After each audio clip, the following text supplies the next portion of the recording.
we are coming, yeah, yeah, yeah, yeah. Spain, we are coming, yeah, yeah, yeah, yeah. We are coming, yeah, yeah, yeah, yeah. Spain, wait for us on Sunday. It is going to be fireworks, man. It's going to be fireworks. Ladies and gentlemen, welcome back to Football Insights. This is your review of the semi-final games of the Euros. Spain versus France, England versus Netherlands. Spain and England are in the finals of the 2024 Euros in Germany. Let's get straight into the video. So we are starting straight with Spain. We knew Dani Caballal was, suspended because he had a red card, suspended for the semi-final game. So initially, I thought Luis de la Fuente was gonna, shift Marco Cucurella to the right back and then bring in Grimaldo as the left back. But then he decided to go in for Jesus Navas at the right back and then Marco Cucurella as the left back. Grimaldo, he should tell you something. He doesn't fancy your football. Grimaldo is very, very good in terms of going forward, but then coming back, defending, very poor. He's not that good in terms of coming back or defending. So De La Fuente prioritize defensive solidity. For the fact that you can go in front and then score, you should be able to be defensively sound. You have to be defensively strong, because defense will win you trophies. Defense will win you tournaments, So De La Fuente decided to go in for Jesus Navas, a natural right back, and then Marco Cucurella as the left back. Let me be honest. In the early minutes of the game, Jesus Navas was getting cooked by Mbappe. In the first goal, Jesus Navas was the one who, he just basically, I don't know how to put this, but then, when there is a defense, when defenders are, setting an offside trap, you would get one particular player who will spot the offside trap or the offside line. Jesus Navas was that particular guy. He basically, spot everything for Spain. And then that goal stood. So that was a very, very brilliant goal by Kolo Muani. What a header by Kolo Muani. His celebration, my man. He is my man. Kolo Muani is my guy. So Kolo Muani, I was very happy for him for scoring in the early minutes of the game. But then Jesus Navas was getting cooked. He even had a yellow card early in the game. So he was getting cooked in the game. But then, in my opinion, if you ask me, generally, I think he did all right. He wasn't good, but he did all right in the game. He was very all right in the game. But then Lamine Yamal responded in the 21st minute. Adrian Rabiot was talking, was bluffing even before the game. Adrian Rabiot, your man is saying checkmate. And then, after the game, he was like, speak now. Hey, Charlie, this boy be some guy, nigga. Hey, Lamine Yamal. But he scored a very brilliant goal, a contender for goal of the tournament. What a goal by Lamine Yamal. 16 years. People have the notion that, he's 16 years. Hey, look at what 16 years is doing, bro. I don't fancy that particular argument. He is playing. If he is good, he is good. It doesn't matter whether you are 16 years or you are 17 or you are 20 or you are 30. You might be 30, but you might be playing foolish football. You might be 17, but playing very brilliant football. Football is football. It's all about talent and then hard work and how you can work on your talent. It's not about age. Sometimes experience. Experience is different from age. Someone might have, someone might be 20 years, but he has experience in top level football. So look at Phil Foden. The experience that guy has in top level football is mind-blowing. It's mind-blowing, So Lamine Yamal scored a very brilliant goal. He had the man of the match of the game. Dani Olmo also scored 4 minutes later in the 25th minute. What a goal by Dani Olmo. And then, first it was an own goal for Jules Koundé, but, the technical people sat down and then they were like, no, that goal should be given to Dani Olmo. So Dani Olmo also scored in the 25th minute. That guy, Dani Olmo, he has a 60 million euros release clause in his contract in RB Leipzig. Who is going to get Dani Olmo?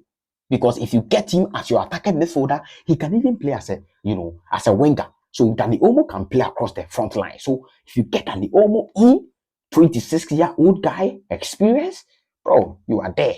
You are there. Very, very fine player, very good player. I think he has 4 goals in the tournament. Very, very, very good player, Dani Olmo. He was never a starter for Spain, but whenever he comes on, he's very clinical. Very, very clinical.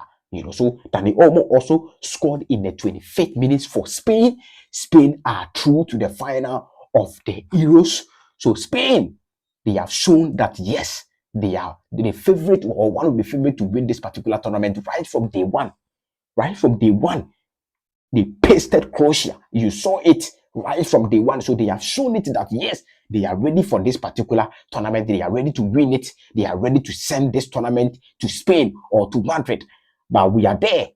We'll see what happens. We are there. And this leads me to, the England versus the Netherlands game. What a game. What a game. By all standard, very, very, very good game.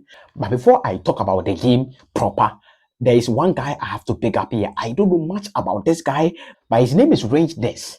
Is it Range Des or Range Des? What a guy. He plays for AC Milan. The Dutch footballer, Range Des or Range Nendes or Range Des. Bro, this guy is a very, very good player. What a player. Range Des. What a player. He was basically bossing the midfield. Declan Rice was basically nowhere to be found. Kobe Menu also did well. But this guy, what a player. What a player. This guy. Very, very, very, very good player. But, into the game, England won by 2-1. Xavi Simons scored the first goal in the 7th minute. What a brilliant goal by Xavi Simons. But Declan Rice, what are you doing, man? Look at you, a tall guy like you. And then you allow Xavi Simons to take this particular ball. Bro, be very, very, very, very serious. We are not joking here, Declan Rice. Be very serious in the game. But then Xavi Simons' first goal in the game, Udi kind of quarter. And just a while there. A seminal, what did you more? Udi kind of quarter. Udi game. You understand? Yes. Ask any Ghanaian. He will explain this particular statement to you. Udi kind of quarter. I just said what did So Xavi Simons' first goal, Pickford was also, that was so childish. Pickford. I expected big things from you, bro. You could have done something about this particular ball, but then Xavi Simons scored in the early days in the game or early minutes in the game. 7 minutes, bro. 7 minutes. That was a very, very top goal by Xavi Simons. But then Harry Kane had a penalty for England, converted the penalty into the net, 1-1 in the 18th minute. But look at this picture very well. Denzel Dumfries is even lucky not to get a red card. He's lucky not to get a red card. Because if it was Anthony Taylor or some of the referees, this ball is a career-threatening tackle.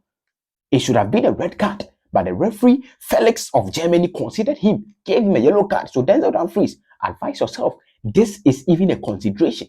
You should have gotten a red card for this particular tackle. That was a very, very silly tackle. But Harry Kane converted the ball into the net, 1-1. And then, in the last minutes, only Watkins, and then a top assist by Cole Palmer.